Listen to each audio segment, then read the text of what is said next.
성도 여러분 안녕하십니까? 2026년 1월 8일 목요 새벽 말씀 함께 나누겠습니다.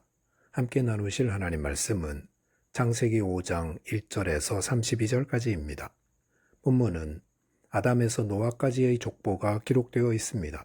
본문을 통해서 성도는 죽음을 준비하는 삶과 영생을 소망하는 믿음의 삶을 살아야 함에 대해서 묵상하겠습니다. 첫째 묵상할 내용은 성도는 죽음을 준비하는 삶을 살아야 한다는 것입니다. 본문 1절과 2절을 보시면 이것은 아담의 계보를 적은 책이니라. 하나님이 사람을 창조하실 때에 하나님의 모양대로 지으시되 남자와 여자를 창조하셨고 그들이 창조되던 날에 하나님이 그들에게 복을 주시고 그들의 이름을 사람이라 일컬으셨더라 하였습니다. 5장에 보시면 아담의 계보를 기록하면서 하나님께서 어떻게 사람을 창조하셨나 하는 것을 다시금 기록하고 있습니다. 사람은 하나님 모양대로 지음받았습니다. 그리고 남자와 여자로 창조되었습니다. 그리고 하나님은 그들을 창조하시던 날 그들에게 복을 주시고 그들의 이름을 사람이라 일컬었다 하였습니다. 여기 보면 사람이 창조될 때 그 창조의 주체는 하나님이십니다. 그 말은 아담을 비롯한 모든 사람들이 만들어지는 그 처음 자리에 하나님이 계셨고 하나님이 모든 사람을 있게 하셨다는 것입니다. 저와 여러분을 만드신 분은 하나님이십니다. 그렇기 때문에 시편 139편 13절에서 다윗은 주께서 내 내장을 지으시며 나의 모태에서 나를 만드셨나이다라고 고백했습니다.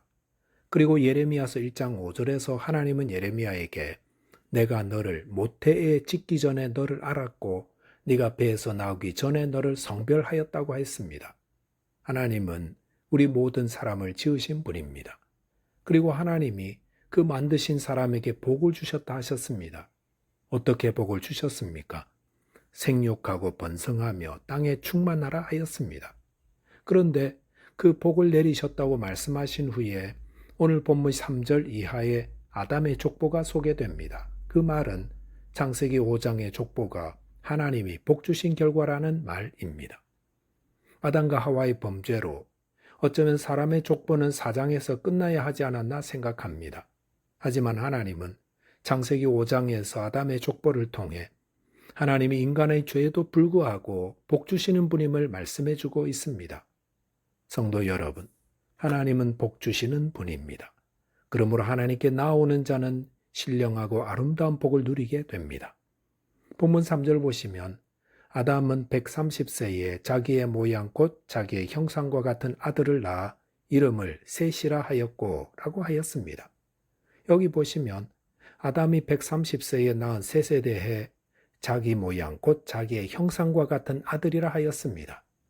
여기서 아담의 모양과 형상은 타락으로 말미암아 죄에 빠지기 쉬운 연약한 자로서 결국은 죽어야 할 운명을 지닌 존재임을 말합니다.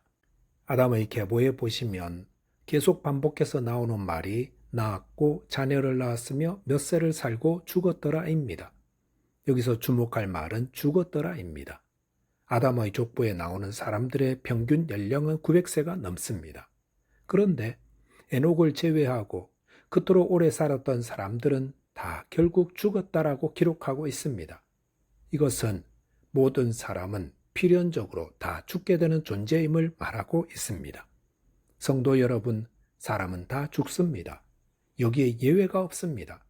그래서 히브리서 9장 27절에서는 한 번 죽는 것은 사람에게 정해진 것이오라고 하였습니다. 이것은 바꿀 수 있는 것이 아닙니다. 그렇다면 이렇게 모든 사람이 죽고 나도 죽게 된다는 사실을 아는 자는 어떻게 해야 하겠습니까? 그것은 죽음을 잘 준비해야 합니다.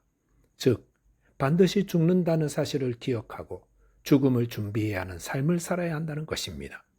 어떻게 죽음을 준비할 수 있습니까? 먼저는 자신의 죄를 날마다 회개하는 삶을 살아야 합니다. 사람들이 그토록 욕심내며 죄 지으면서까지 붙잡았던 세상의 것들은 우리의 죽음에 아무 도움도 주지 못합니다.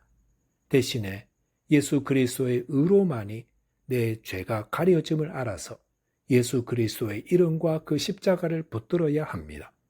저와 여러분이 인간이 죽는 존재임을 알아 죽음을 잘 준비하게 되시기 바라겠습니다. 둘째로 묵상할 내용은 성도는 영생을 소망하며 믿음으로 살아야 한다는 것입니다. 본문 24절 보시면 에녹이 하나님과 동행하더니 하나님이 그를 데려가심으로 세상에 있지 아니하였더라 하였습니다. 아담의 계보 안에 모든 사람이 태어나고 죽고 하는 패턴을 반복하였는데 그 중에 단 한 사람 에녹만은 죽음을 보지 않고 하나님이 데려가셨다고 하였습니다. 왜 모든 사람이 죽는 족보에서 에녹은 죽지 않고 살아서 하나님이 데려가신 것입니까? 그것은 부패한 세상에서 믿음으로 살아 영생의 소망을 가지게 하기 위함이라 할 수 있습니다. 본문에 기록된 나이들을 계산해 보면 하나님이 에녹을 데려가실 시점에 수명이 다해 죽은 사람은 아담 한 사람뿐이었습니다. 그 말은 셋이나 에노스와 같은 에녹의 고고조 할아버지와 고조 할아버지가 여전히 살아 계셨다는 것입니다. 그럴 때 하나님이 에녹으로 하여금 그가 죽음을 맛보지 않게끔 데려가셨습니다. 그것은 아담의 죽음을 통해 죄의 결과가 죽음임을 분명히 보여주신 후 에녹처럼 경건한 삶을 사는 자는 죽음까지도 극복할 수 있다는 소망을 주신 것이라 할 수 있습니다. 사람들은 이 땅의 삶이 전부인 줄 압니다. 그래서 생명이 있을 때까지 이 땅에서 다 누리고 다 소유하려고 합니다. 하지만 우리가 사는 이 땅이 우리의 삶의 전부가 아닙니다. 보십시오. 에녹은 하나님이 데려가심으로 이 세상에 있지 않았다 했습니다. 다른 세계가 존재하며 그곳이 하늘에 있다는 것입니다.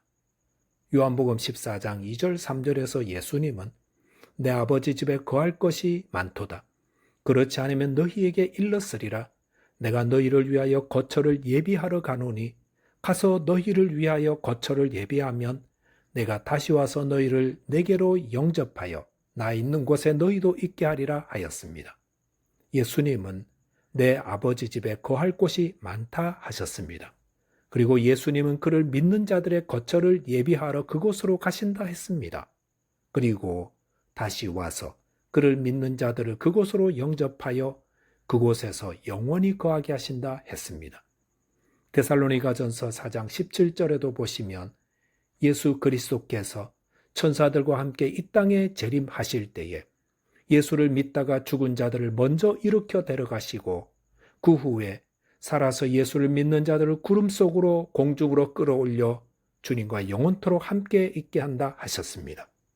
그러므로 성도들은 주님 오셔서 우리를 이 땅이 아니라 저 천국으로 데려가 주시기를 소망하며 살아갑니다. 그럴 때에 이 땅의 것이 영원할 것이라 생각하며 욕심을 부려 죄짓고 끌어모으며 불의하게 살았던 자들은 땅을 치며 후회하고 슬피 울며 이를 갈게 된다 하셨습니다. 이 땅은 우리가 영원히 살 곳이 아닙니다.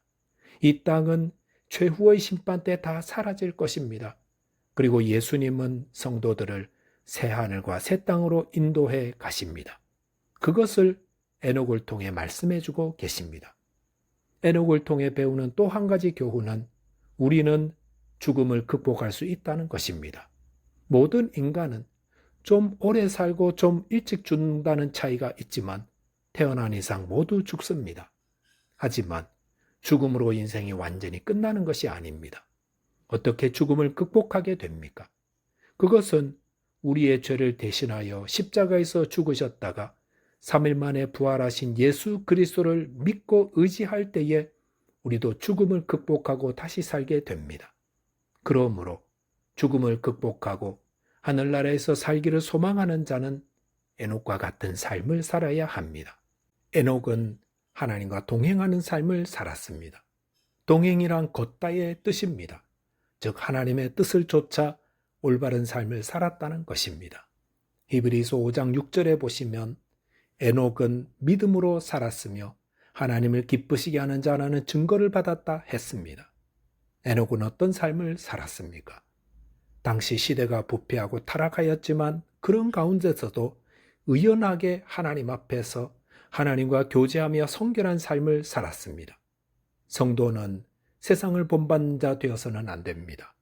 성도는 에녹과 같이 믿음으로 산 자들을 본받아 날마다 하나님과 동행하며 하나님을 기쁘시게 하는 자로 살아야 합니다.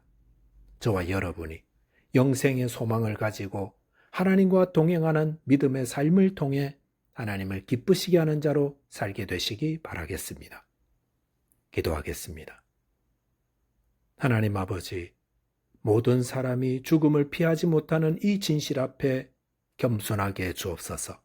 그리고 하나님 나라의 영생 복락 누리는 소망을 가지고 하나님과 동행하는 믿음의 삶을 살도록 도와주옵소서. 예수 그리스도 이름으로 기도하옵나이다. 아멘. 오늘도 믿음 안에서 승리하는 하루 되시기 바라겠습니다. 감사합니다.